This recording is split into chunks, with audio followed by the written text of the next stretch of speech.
اللہ انہیں ان کی موت کے بعد کیسے زندہ کرے گا؟ تو اللہ نے اسے 100 سال موت کی حالت میں رکھا، پھر اسے زندہ کیا۔ پھر اس شخص سے فرمایا تم یہاں کتنا عرصہ ٹھہرے ہو؟ اس نے عرض کی میں 1 دن یا 1 دن سے بھی کچھ کم وقت ٹھہرا ہوں گا۔ اللہ نے فرمایا نہیں، بلکہ تو یہاں 100 سال ٹھہرا ہے، اور اپنے کھانے اور پانی کو دیکھ کہ اب تک بدبودار نہیں ہوا، اور اپنے گدھے کو دیکھ جس کی ہڈیاں تک سلامت نہ رہیں، اور یہ سب اس لیے کیا گیا ہے تاکہ ہم تمہیں لوگوں کے لیے ایک نشانی بنا دیں، اور ان ہڈیوں کو دیکھ کہ ہم کیسے انہیں اٹھاتے زندہ کرتے ہیں، پھر انہیں گوشت پہناتے ہیں۔ تو جب یہ معاملہ ان پر ظاہر ہو گیا تو وہ بول اٹھا میں خوب جانتا ہوں کہ اللہ ہر چیز پر قادر ہے۔ واقعہ آپ نے سنا ہے نا، عجیب و غریب قصہ، مگر اس قصے سے ہمیں کیا سیکھنے کو مل رہا ہے؟ میرے رب کی شان کتنی نرالی ہے۔ ان اللہ علی کل شیء قدیر، میرا رب جب چاہے جو چاہے اپنی قدرت سے فرما سکتا ہے۔ ہمیں اس کی قدرت پر یقین کامل ہونا چاہیے۔ بعض اوقات ہم سمجھتے ہیں یہ ناممکن ہے، مگر میرے رب کے لیے کوئی چیز ناممکن نہیں۔ ایک بات۔ دوسری بات یہ کہ حضرت عزیر علیہ السلام کے اس واقعے میں اللہ تعالیٰ کی کیسی شان سننے کو مل رہی ہے کہ آپ کا ایک بال بھی سفید نہیں ہوتا، آپ 40 سال جتنے ہی دکھ رہے ہیں، آپ کا گدھا جو ہے وہ گل سڑ کر ہڈی اس کی ہڈیاں بھی بکھر جاتی ہیں، دوسری طرف آپ کے پھل بھی سلامت ہیں، آپ کا انگور کا شیرہ بھی ٹھیک ہے، اور پھر رب نے چاہا تو وہ گدھا پھر سے زندہ بھی ہو جاتا ہے نا عجیب بات۔ مگر سیکھنے کو یہ مل رہا ہے کہ اگر ایک ہی قبرستان ہو، ایک جیسی ہی قبریں دکھ رہی ہوں، ایک قبر کے مردے کی ہڈیاں بالکل گل سڑ سکتی ہیں، اور اللہ والوں کی قبر جو ہے ان کے مزارات میں وہ بالکل صحیح سالم اور حشاش بشاش بھی رہ سکتے ہیں۔ رب کی رضا جس میں ہے، اللہ جسے چاہے اسے اپنی حفظ و امان میں رکھے۔ جبھی تو شاعر لکھتا ہے جبھی میلی نہیں ہوتی دہن میلا نہیں ہوتا، غلامان محمد کا کفن میلا نہیں ہوتا۔ اور دوسری بات جو سیکھنے کو مل رہی ہے کہ حضرت عزیر علیہ السلام کا بیت المقدس یعنی اس شہر کی ویرانی بربادی دیکھ کر جس طرح آپ کا دل بھر آیا، جس طرح آپ نے اللہ عز و جل کی بارگاہ میں التجائیں پیش کی، اس سے پتا چلا کہ اپنے وطن سے، اپنے شہر سے محبت کرنا یہ اللہ والوں کا طریقہ ہے۔ ہم کہیں بھی چلے جائیں، جو موت کا وقت ہے وہ آ کر رہے۔ موت کے خوف سے شہر چھوڑنا، موت کے خوف سے ملک چھوڑ دینا، موت کے بارے میں یہ سوچنا کہ میں کہیں محفوظ ہو جاؤں گا تو موت نہیں آئے گی، نہیں، کر لے جو کرنا ہے، آخر موت ہے، ایک دن مرنا ہے، آخر موت ہے۔ موت سے بھاگنے کی بجائے موت کی تیاری کیجیے۔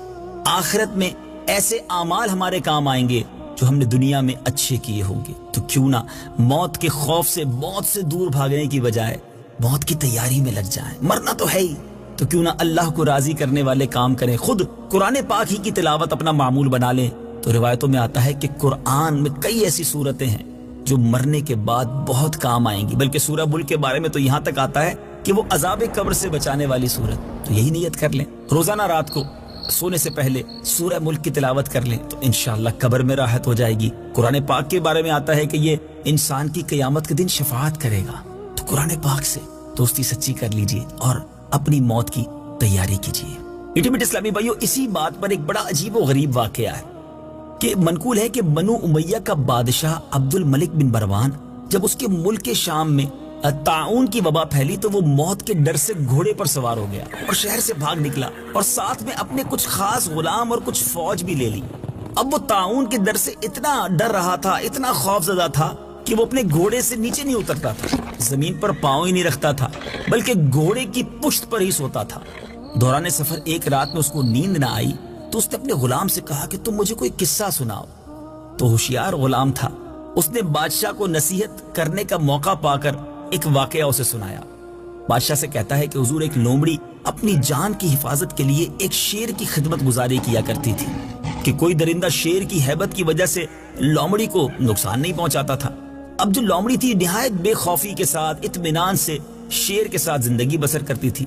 اچانک ایک دن ایک عقاب لومڑی پر جھپٹا تو لومڑی بھاگ کر شیر کے پاس چلی گئی اور شیر نے اس کو اپنی پیٹھ پر بٹھا لیا۔ تو عقاب نے دوبارہ جھپٹا اور لومڑی کو شیر کی پیٹھ سے اچک کر وہ ہوا میں لے کر چلا گیا۔ اب لومڑی چیختی رہ گئی، چلا چلا کر شیر سے فریاد کرنے لگی۔ تو شیر نے کہا کہ اے لومڑی، میں زمین پر تو تمہاری حفاظت کر سکتا تھا، لیکن اگر آسمان سے کوئی تم پر حملہ کر دے تو میں اسے کیسے بچا سکتا ہوں؟ وہاں میری بادشاہی تمہیں نہیں بچا سکتی۔ اب میرے میٹھے اسلامی بھائیوں، جب یہ بات بادشاہ نے سنی، عبد الملک بن مروان نے سنی، تو اسے عبرت حاصل ہوئی۔ اس کی سمجھ میں آ گیا کہ میری فوج ان دشمنوں سے تو مجھے بچا سکتی ہے جو زمین سے مجھ پر حملہ آور ہوں، لیکن اگر کوئی آسمانی بلا نازل ہونا چاہتی ہے اور بلکہ موت مجھ پر حملہ آور ہونا چاہتی ہے تو پھر دنیا کی کوئی طاقت میری حفاظت نہیں کر سکتی۔